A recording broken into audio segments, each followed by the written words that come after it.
गर्भवती देवरानी। कामिनी की शादी एक सामान्य परिवार में अभी कुछ ही दिन पहले हुई है, लेकिन उसकी नखरे महारानियों की तरह। उसे घर का काम करना बिल्कुल भी पसंद नहीं है। इस वजह से वो ना काम करने के नए नए बहाने ढूंढती रहती है। उसके घर में उसकी जिठानी विनीता है, जो घर के सभी काम खुशी खुशी करती है। विनीता की सास कमला को भी अपनी छोटी बहू की ये आदत बिल्कुल भी पसंद नहीं है। एक दिन कामिनी छत से नीचे आते हुए सोचने लगी, क्यों ना मैं अपना पैर मुड़ने का बहाना बनाऊं। इससे कुछ दिन तक मुझे काम करना ही नहीं पड़ेगा। कामिनी सीढ़ियों से उतरते हुए जोर से चिल्लाई, ओए माँ, मैं तो मर गई, मेरा पैर। कामिनी की आवाज सुनकर जिठानी दौड़ती हुई आई। अरे क्या हुआ तुम्हें? इतने जोर से क्यों चिल्ला रही हो? मैं सीढ़ियों से नीचे उतर रही थी कि तभी मेरा पैर मुड़ गया। लगता है पैर में मोच आ गई है। चलो मैं तुम्हें डॉक्टर के पास ले चलती हूँ। डॉक्टर का नाम सुनकर कामिनी घबरा कर बोली, नहीं नहीं भाभी, गर्म हल्दी का लेप लगा दूंगी ना तो 3-4 दिन में ठीक हो जाएगा। आप मुझे बस मेरे कमरे तक छोड़ दे। विनीता कामिनी को उसके कमरे तक ले जाती है और उसका बहुत ख्याल रखती है। कामिनी मन ही मन खुश होती है और कहती है, अच्छा बेवकूफ बनाया मैंने भाभी को। अब तो कम से कम 1 हफ्ते तक काम नहीं करूंगी।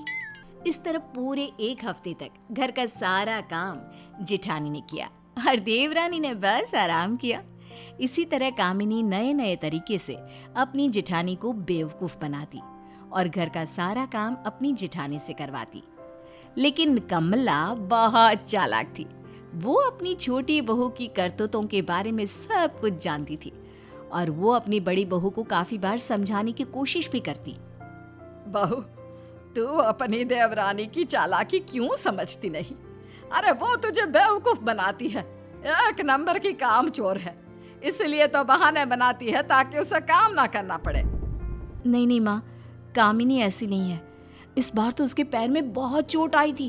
वो ठीक से चल भी नहीं पा रही थी। अगर उसके पैर में चोट ना लगती ना तो वो इतनी जोर जोर से रोती भी नहीं माँ। अरे बहू, कैसे समझाऊं तुझे इसकी चालाकियां? तू बहुत भोली है और वो बहुत चालाक। छोड़िए ना माँ जी, आप क्यों फिजूल की चिंता कर रही हो? मुझे तो घर का काम करना अच्छा लगता है। इस तरह कमला विनीता को बहुत समझाती, लेकिन विनीता कभी उसकी बात नहीं समझती। एक दिन विनीता के घर पर उसकी पड़ोसन आई और उस दिन घर पर कोई नहीं था। बस कामिनी थी जो बेमन से घर के काम में लगी थी। विनीतो, कामिनी, कोई घर पर है या नहीं? कामिनी किचन में से आवाज लगाती है, भाभी जी मैं किचन में हूँ, यहाँ आ जाइए। कामिनी, आज तुम खाना बना रही हो? तुम्हारी सास और जिठानी कहाँ है? हाँ देखिए ना, मैं ही खाना बना रही हूँ। सास तो मंदिर गई है और भाभी अपने भाई के घर। रात तक आ जाएगी, इसलिए आज का खाना मैं बना रही हूँ। आप बताइए कैसे आना हुआ? काम तो कुछ नहीं, वो तो मैं घर पर खाली बैठी थी तो सोचा थोड़ा तुम लोगों के पास बैठ लेती हूँ। वैसे तुम आज खाने में क्या बना रही हो? कुछ खास नहीं, बस दाल चावल बना रही हूँ। भाभी जी मेरी छोड़ो, आप बताओ आप क्या बना रही हो खाने में? आपके हाथ के खाने की तारीफ बहुत सुनी है मैंने। अरे मैं तो घर का कोई काम नहीं करती, मेरी सास ही बनाएगी आज का खाना।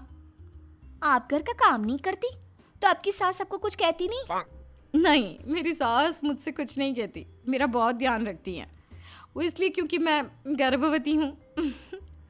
प्रेग्नेंट हूँ, तो जब तक मेरा बेबी इस दुनिया में नहीं आ जाता, मेरे पति और मेरी सास ने मुझे साफ साफ बोल दिया है कि मैं घर का कोई भी काम नहीं करूँगी, बस आराम करूँगी। पड़ोसन तो गर्भवती होने की बात बोलकर चली गई, लेकिन कामिनी सारी रात उसके बारे में सोचती रही। ये तो अच्छी बात बताई भाभी जी ने। गर्भवती होने के इतने सारे फायदे होते हैं। एक तो घर का काम कुछ नहीं करना पड़ता, दूसरा घर वाले ख्याल भी बहुत रखते हैं, और तीसरा अच्छी अच्छी चीजें खाने को मिलती है। मुझे भी कोई ना कोई चक्कर चलाना पड़ेगा। जब सुबह हुई तो कामिनी ने अपना उतरा हुआ सा चेहरा बनाकर अपनी सास और जेठानी से कहा, माँ जी, भाभी, मेरी तबीयत ठीक नहीं लग रही, मैं डॉक्टर को दिखा कर आती हूँ। चक्कर आ रहे हैं, कुछ काम करने का मन नहीं कर रहा, और सुबह से ना 2 बार उल्टी भी हो गई है। आज सुबह सुबह तेरी फिर से नौटंकी चालू हो गई। अरे कैसी बात कर रही हो माँ जी, देखिए ना बेचारे का चेहरा कितना उतर गया है। कामिनी तुम रुको, मैं तुम्हारे साथ चलती हूँ। विनीता को अपने साथ आता देख कामिनी को अपना खेल खत्म होते दिखाई दिया, तो वो झट से बोली, हाँ नहीं नहीं नहीं, नहीं भाभी, आप घर पर ही रहिए, घर का सारा काम ऐसे ही पड़ा है ना, और माँ जी भी तो अकेली है, मैं जल्दी ही आ जाऊंगी। कामिनी की बात सुनकर विनीता रुक गई और कामिनी डॉक्टर के क्लिनिक आ गई।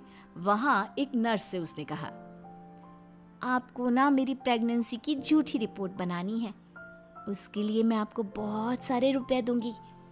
पैसों के लालच में नर्स ने कामिनी को प्रेगनेंसी की झूठी रिपोर्ट बना दी।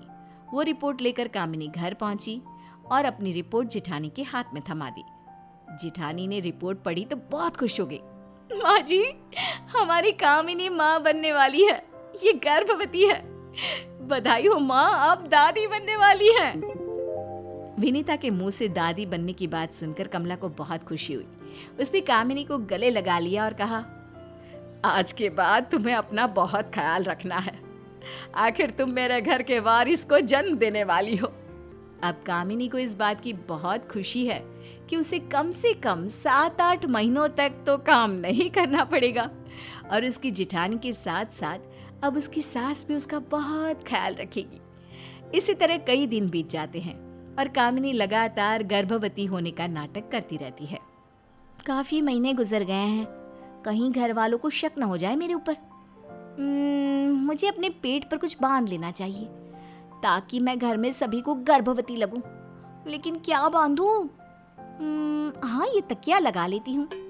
इस तरह कामिनी ने अपने पेट पर तकिया लगाकर काफी दिन तक घर वालों को बेवकूफ बनाया, लेकिन उसकी सास को उसके ऊपर शक होने लगा था। विनीता, मुझे लगता है कि कामिनी गर्भवती नहीं है। क्यों माँ जी, आपको ऐसा क्यों लगता है? क्योंकि यह तो बिल्कुल सामान्य महिलाओं की तरह रहती है, ना इसकी चाल में कोई बदलाव आया, ना इसके शरीर में। जैसी पहले थी वैसी ही अब है। हाँ माँ जी, वैसे आप सही कह रही हो, मुझे भी ऐसा ही कुछ लग रहा है। कभी कभी मैं इसके कमरे में जाती हूँ तो ये डांस कर रही होती है, और मैंने अक्सर देखा है कि कामिनी सीढ़ियों पर बहुत जल्दी जल्दी चढ़ती है। मैं आज ही इससे सारी बात पूछती हूँ कि ये चक्कर क्या है। देखना, एक बार में ही सब कुछ सच बता देगी। नहीं नहीं माँ जी, आप इससे ऐसे मत पूछना, नहीं तो ये कोई नई कहानी बनाकर खड़ी कर देगी। अरे तो क्या करें, हम हाथ पर हाथ रखकर तो नहीं बैठ सकते ना। माँ जी, आप फिक्र ना करें, मेरे पास एक तरीका है।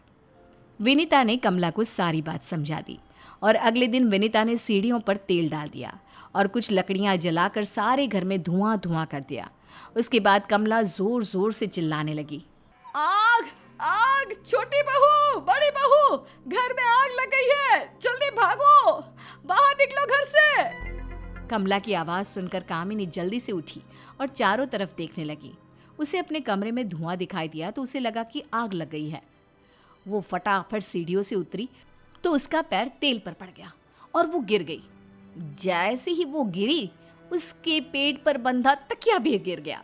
विनीता ने जल्दी से वो तकिया उठा लिया और बोली, अच्छा, तो ये तुम्हारा बच्चा है? नहीं दीदी, वो तकिया है। तुझे बिल्कुल भी शर्म नहीं आई हमारी भावनाओं का मजाक उड़ाते हुए? तू गर्भवती होने का नाटक कर रही थी, इतने दिनों से हमें पागल बना रही थी। तुझे शर्म नहीं आई इतना झूठ बोलते हुए? कामिनी, मैंने तुम्हारी हर बात पर आंखें मूंद कर भरोसा किया है। हमेशा तुम्हें अपनी छोटी बहन की तरह प्यार किया है। माँ मुझे समझाती थी, लेकिन मैंने कभी माँ की बात पर भरोसा नहीं किया। भाभी, मुझे माफ कर दो, मैंने ये सब इसलिए किया कि मुझे काम ना करना पड़े। माँ जी, आगे से ऐसी गलती कभी नहीं करूंगी। काम ना करने के लिए तो तू पहले भी बहाने बनाती थी। इसी तरह कोई छोटा मोटा बहाना बना लेती तो हम तुझे माफ भी कर देते, लेकिन इतना बड़ा धोखा क्यों दिया? माफ तो मैं तुम्हें कभी नहीं करूंगी, इस बार तो तुमने सारी हदें पार कर दी। कामिनी ने अपनी सास और जिठानी से बहुत माफी मांगी, लेकिन उन्होंने उसे माफ नहीं किया। तुझे घर का काम करना पसंद नहीं है ना? हमेशा काम चोरी के बहाने ढूंढती रहती है ना? आज से तू हमारे साथ नहीं रहेगी, अब तू हमारे पुराने घर में रहेगी। अपना सामान उठा और निकल जा इस घर से। कमला ने अपनी छोटी बहू को अलग घर में भेज दिया और बड़ी बहू के साथ उसी घर में रहने लगी। अब कामिनी अकेले रहती और अपने घर का काम खुद ही करती। वो अपनी काम चोरी की आदत को बदलने की कोशिश कर रही है ताकि उसके घर वाले उसे माफ कर दे।